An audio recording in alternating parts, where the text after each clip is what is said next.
Hello students, today we are going to start our history portion of social studies, that is chapter 2 on the trail of the earliest people.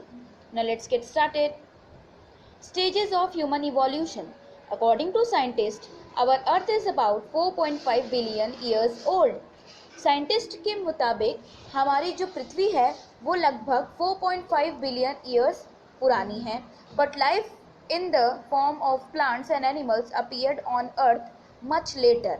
लेकिन जो plants और animals की life थी वो start हुई अर्थ पे बहुत बाद में. And man's existence on the earth about 1.5 million year ago. और जो मैन की ह्यूमन की एग्जिस्टेंस है अर्थ पे वो अबाउट 1.5 मिलियन ईयर्स पुरानी है. Now, when the first human appeared on the earth, he did not look like the present man. जो पहले के अर्ली ह्यूमंस थे, ठीक है, जब उनकी स्टार्टिंग हुई एग्जिस्टेंस की अर्थ पे, तो वो अभी की तरह नहीं दिखाई देते थे. जैसे अभी के ह्यूमन बींग्स है उनकी तरह नहीं दिखाई देते थे. उनका फिजिकल स्ट्रक्चर, फिजिकल अपीयरेंस एकदम अलग था. Early man was an ape like creature called hominid. Early man app की तरह दिखाई देते थे, मीन्स चिंपैंजी की तरह दिखाई देते थे, जिन्हें होमेड कहा जाता था. Now, early man was a good gatherer. Early man क्या करते थे? इकट्ठे करके चीजें खाते थे. And ate wild fruits, ठीक है, जंगली फल खाते थे, roots, जड़े, small insects, कीड़े मकोड़े and worms. Now, he lived in caves. वो गुफाओं में रहते थे. In course of time, जैसे जैसे टाइम बीता, he began to stand erect. वो सीधे खड़े होने लगे अब. एंड डेवलप फ्लेक्सिबल फिंगर, और उनके फिंगर्स फ्लेक्सिबल हुए. एंड अपोजिबल थम्स, और थम्स भी डेवलप हुए. His brain size also increase. उनका जो ब्रेन साइज है वो भी इंक्रीज हुआ, ठीक है. Now his hands develop to pick up and throw things. अब उनके हैंड्स उतने डेवलप हो गए कि वो कोई भी चीज उठा के और फेंकने में कैपेबल इनफ हो गए. Now he also could see farther in all direction, और अब वो चारों डायरेक्शन में, ठीक है, देख सकते थे. So he was able to handle objects better than animals. इसलिए उनकी जो डेवलपमेंट थी वो एनिमल्स से ज़्यादा अच्छी हुई, और वो सारी चीज़ों को ज़्यादा अच्छे से एनिमल के कंपैरिजन में हैंडल करने लगे. स्लोली ही learn to adapt himself to his surrounding. और धीरे धीरे वो अपने आप को सराउंडिंग के हिसाब से, ठीक है, अडेप्ट करने लगे, परिवर्तित करने लगे, ढालने लगे. Clear. Life in pre historic period. Early humans the Hunter gatherers. Early humans की बात करेंगे जो कि हंटर और गैदरर्स थे. हंटिंग मीन्स शिकार करना, और गैदरर्स इकट्ठा करना चीजों को. The people of the early stone age have been described as hunter gatherers. जो पहले के लोग थे, आदि मानव लोग, स्टोन एज से बिलोंग करने वाले, उन्हें हंटर्स गैदरर्स की तरह डिस्क्राइब किया गया. As they did not know how to grow vegetables और ग्रेन्स. क्योंकि उन्हें खुद के लिए सब्जियां या ग्रेन्स उगाना नहीं आता था. They generally hunted wild animals. वो ज़्यादातर जंगली जानवरों का शिकार करते. Caught fish and birds. Fish को और मछलियों को और पक्षियों को पकड़ते. And ate their raw meat. और उनका कच्चा मीट ही खाते. They gathered fruits, roots, nuts, seeds, leaves, stalks, eggs etcetera in order to satisfy their appetite. और अपनी भूख मिटाने के लिए वो फल, जड़ें, ठीक है, नट्स, सीड्स, ये सारी चीज़ें, लीव्स, स्टॉक्स, एग्स, ये सारी चीज़ें खाते थे. The tropical land like India had an immense variety of plants. India जैसे ट्रॉपिकल लैंड में बहुत सारे वेराइटीज़ के प्लांट्स मिलते हैं. Hence gathering plants produce had became a very significant means of getting food. इसीलिए प्लांट प्रोड्यूस को gather करना ये बहुत ही इंपॉर्टेंट मीन्स बन गया अर्ली ह्यूमंस के लिए फूड प्राप्त करने का जरिया. नाउ हंटिंग और catching animals was not an easy and comfortable task.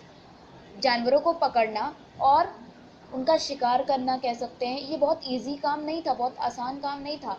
It required a great ability, quickness and presence of mind. इसके लिए बहुत ज़्यादा तेज़ी की ज़रूरत होती थी, ठीक है, स्किल्स की ज़रूरत होती थी. There were a number of animals that ran faster than man and were more strong and powerful. बहुत सारे ऐसे जानवर थे जो ह्यूमन बींग से भी ज़्यादा तेज़ दौड़ते थे और ज़्यादा स्ट्रॉन्ग थे as compare to humans.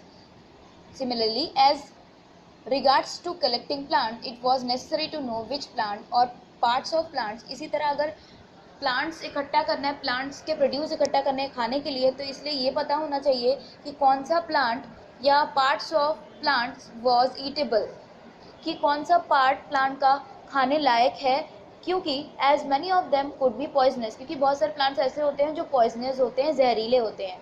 It was also imperative to know about the seasons when the fruits were ripen, और इसलिए ये भी जानना ज़रूरी होता था कि कौन से ऐसे सीज़न है जिसमें जो पर्टिकुलर फ्रूट है वो पके.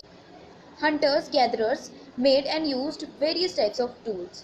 अब hunters gatherers means early humans खुद से tools बनाते थे और उनको यूज करते थे. Early humans learned and developed the use of stones for making their tools. अब early humans ने ये सीखा और डेवलप किया स्किल्स, स्टोन से टूल्स बनाने लगे और उन्हें यूज करने लगे. Bones were also used, tools बनाने के लिए बोन्स का भी यूज़ होता था, but were soft in texture, लेकिन इनका जो टेक्सचर था ये सॉफ्ट थे. ठीक है. Therefore we find very few remains of bone tools, इसीलिए बहुत कम बोन टूल्स मिले हैं in comparison to large number of stone tools. अगर देखें तो स्टोन टूल्स उस पीरियड के में स्टोन टूल्स ज़्यादा हमें मिले हैं as a evidence as compare to bone tools. The stone tools and weapons were used for following purposes. अब इन टूल्स का यूज़ कौन कौन से कामों के लिए होता था? टू हंट एनिमल्स, जानवरों का शिकार करने के लिए. To scrape off the skin of animals, animals की स्किन को उनकी बॉडी से हटाने के लिए. To cut pieces of meat, meat के छोटे छोटे टुकड़े करने के लिए.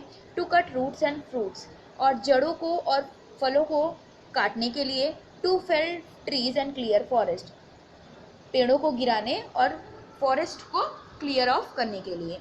As stone was the main material use to make tools, क्योंकि जो स्टोन था, पत्थर थे, वो मेन मटेरियल थे टूल्स बनाने के लिए. Till 3000 BCE. This long period in human history is known as stone age. इसीलिए इस एज को, ठीक है, इस पर्टिकुलर एज को, जो इतना लंबा पीरियड था ह्यूमन हिस्ट्री में, इसको कहते हैं stone age. The age lasted around 2.5 million years, और ये एज लगभग 2.5 मिलियन ईयर्स चला. Phases of Stone Age. For the convenience of studying the Stone Age के बारे में conveniently पढ़ने के लिए it has been divided into 3 broad periods. इसे 3 periods में divide किया गया है. Namely, Paleolithic Age और Old Stone Age. पहला है Paleolithic Age या फिर Old Stone Age. Second is Mesolithic Age और Middle Stone Age. दूसरा Mesolithic Age हो गया, और तीसरा Neolithic Age और New Stone Age. तीसरा है हमारा न्यूलिथिक एज और new stone age. Now first is palaeolithic age. Old stone age और palaeolithic age is divided into 3 periods. इस पीरियड को मींस ओल्ड स्टोन एज को डिवाइड किया गया 3 पीरियड्स में. पहला है early palaeolithic, second middle palaeolithic and third is late palaeolithic. Now the objects of early man have been found in many parts of India. बहुत सारे ऐसी अर्ली मैन की चीज़ें हैं जो मिली हैं अलग अलग पार्ट्स में इंडिया के, जैसे कि like the valley of river Soan in Punjab, now in Pakistan. Second, Belan valley of Uttar Pradesh, Bori in Maharashtra, Kurnool in Andhra Pradesh and Bhimbetka in Bhopal. यहाँ पे बहुत सारी ऐसी एविडेंसेस मिले हैं, टूल्स मिले हैं अर्ली ह्यूमन की. Now man was a wanderer in stone age. Stone age के दौरान ह्यूमन बींग्स एक वेंडरर थे, मीन्स इधर उधर घूमते थे. He did not know how to produce his own food. उन्हें यह भी नहीं पता था कि अपने खुद का फूड कैसे प्रोड्यूस किया जाए. So he wandered from place to place, इसीलिए वो एक जगह से दूसरी जगह घूमते रहते थे. इन search of food and water, food और वाटर के सर्च में, खोज में. ही लिव्ड इन रॉक शेल्टर्स, वो पत्थरों की गुफाओं में रहते थे, केव्स में. एंड ऑन रिवर बैंक, या फिर नदियों के किनारे. Thus the primitive man was a hunter and food gatherer. इसीलिए जो पहले के और स्टोन एज पीरियड से बिलोंग करने वाले लोग थे वो थे हंटर मीन्स शिकारी एंड फूड गैदरर्स, और खाने को इकट्ठा करते रहते थे. ठीक है. ही एट वाइल्ड फ्रूट्स, जैसे कि पहले भी हमने पढ़ा कि वो जंगली फल खाते थे, स्वीट फ्रूट्स जड़ें खाते थे, nuts and flesh of animals, और जानवरों का मांस खाते थे. Man was weak in comparison with fierce animal as tiger. अब ह्यूमन बींग्स वीक होते ही हैं in comparison to wild animals like tigers, lions, elephants and rhinos which roamed in forest, जो जंगलों में घूमते थे. उनसे तो कंपेरेटिवली वो कमज़ोर ही होते हैं. He had neither sharp teeth nor claws और horns to protect himself from wild animals.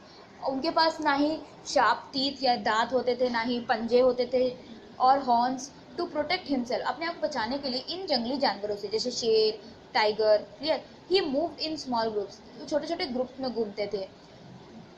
It was safer to belong to a group rather than move alone, ये सेफ था कि वो एक ग्रुप में एक जगह से दूसरी जगह ट्रैवल करें, घूमें, ठीक है, rather than to move alone, अकेले चलने से अच्छा था। He also wandered in groups in search of food और वेंट फॉर हंटिंग, और जब वो शिकार पे जाते या अपने खाने की तलाश में जाते तब भी वो ग्रुप्स में ही जाते थे। In the beginning the tool use by man were quite crude, पहले स्टार्टिंग में जो टूल्स थे वो थोड़े अजीब थे। These were made of bones, horns, would और स्टोन, अब ये बेसिकली हड्डियों से, हॉर्न से, लकड़ियों से, पत्थरों से बने होते थे, जिनको पेबल टूल्स कहते हैं। Later he started making many types of crude stone tools for his different needs, अब अपनी अलग अलग ज़रूरतों के लिए वो अलग अलग तरीके के टूल्स बनाने लग गए। Flint was commonly use stone, flint जो कॉमनली यूज स्टोन था उनके द्वारा, it was hard stone, flint basically एक बहुत हार्ड स्टोन था, and these tools could be easily chopped और शेप्ड, और इन टूल्स को ईजिली चॉप किया जा सकता था और शेप में लाया जा सकता था, जिस पर्टिकुलर शेप में वो उसको ढालना चाहते थे। Core tools for pear shape, core tools pear shape के रहते थे, ठीक है, एरो शेप के, that is they had no handle, और उनमें कोई हैंडल नहीं था। They were use to make knives, इनका यूज़ नाइफ्स, चाकू बनाने में, चॉपर्स बनाने में, हैंड एक्स, कुल्हाड़ी बनाने में एक्सेट्रा किया जाता था। Flake implements were made of a large rock, flake implements किए जाते थे और वो किससे बनते थे, large rock that cut off while shaping core tools, जिसको कट किया जाता था जब कोर टूल्स को शेप दिया जाता था। विद देयर हेल्प, उनकी हेल्प से he could easily cut skin of animals, अब इन टूल्स के हेल्प से वो आराम से एनिमल्स की स्किन, उनकी मसल से अलग कर सकते थे, एंड चॉप मीट्स, और उनका मीट चॉप कर सकते थे, टुकड़ों में काट सकते थे। Many tools have been found in different places, बहुत सारे ऐसे टूल्स मिले हैं कि अलग अलग जगहों पे, जैसे कि Bhimbetka in Madhya Pradesh, Mirzapur in Uttar Pradesh, and Kurnool Andhra Pradesh. The early man did not wear anything during summer, summer के टाइम पे अर्ली मैन जो आदिवासी लोग थे वो कुछ नहीं पहनते थे। However during the winter season, और जब विंटर सीजन, सर्दियों का मौसम आता था, he covered his body only to protect himself against cold and rain, वो अपने आप को कवर करते थे सिर्फ इसीलिए कि जिससे वो अपने आप को सर्दी से या फिर बारिश से बचा सके। फॉर दिस पर्पज ही वोर एनिमल स्किन, इसीलिए वो इस एनिमल स्किन पहनते थे, के जानवरों की खाल पहनते थे, बार्क ऑफ ट्रीज, और पेड़ों के छाल पहनते थे, एंड लीव्स, और पत्तियाँ। Now he took shelter in caves, वो गुफाओं में रहते थे, एंड हॉलो ऑफ ट्री, या तो फिर ट्रीज में जो हॉलो एरिया होता है वहाँ पे रहते थे, to protect himself from wild animals, जिससे कि वो अपने आप को वाइल्ड एनिमल्स से, जंगली जानवरों से, ठीक है, सूरज की गर्मी से, एंड रेन, बारिश से बचा सके। Discovery of fire, the discovery of fire was probably accidental, जो आग की खोज थी वो एक्सीडेंटल थी, मीन्स बाय मिस्टेक हो गई थी खोज इसकी। Perhaps he rubbed a stone with another stone, early man ने क्या किया, एक बार एक स्टोन को दूसरे स्टोन के साथ रब किया, एंड प्रोड्यूस स्पार्क, और देखा कि उसमें स्पार्क्स हो रहे हैं, उसमें चिंगारियाँ दिख रही हैं, विच लाइटेड अ फायर, जिससे आग दिख रही है उन्हें। When it touched dried leaves, जब इस आग ने ड्राई लीव्स को, मीन सूखी पत्तियों को टच किया, इट बर्स्ट इनटू फ्लेम्स, वो क्या हुआ, आग जलने लगी। It discovery of fire changed early man's life, इस डिस्कवरी ने अर्ली मैन की लाइफ एकदम से चेंज कर दी। Invention of the wheel, the wheel which is believed to have been invented during the stone age was one of the most important invention in history। अगर wheel की बात करें तो ये माना जाता है कि जो व्हील की इन्वेंशन थी वो स्टोन एज में हुई थी, ओल्ड स्टोन एज में, ठीक है, was one of the most important invention, और ये बहुत ज़्यादा इम्पॉर्टेंट इन्वेंशन मानी गई है हिस्ट्री में। Early wheels were not like the smoothly rounded ones use today, जो अर्ली व्हील्स थी, मीन्स जब बनी थी व्हील्स, जब इसका इन्वेंशन हुआ था तो इतनी स्मूथ या इतनी राउंड शेप में नहीं थी जैसे अभी यूज हो रही है। They were much more uneven in shape, इनका शेप एकदम अनइवन था, एक जैसा नहीं था। विथ मच रफ एजेस, इसमें बहुत सारे रफ एजेस थे, एजेस जो किनारे थे वो बहुत रफ थे, सर्कल नहीं थे एकदम से। Having been cut out of tree trunks, जिसको बनाया जाता था ट्री ट्रंक्स को काट के। Mesolithic age, in the end of palaeolithic age, जब पैलियोलिथिक एज खत्म हुआ, man enter the mesolithic age और मिडिल स्टोन एज।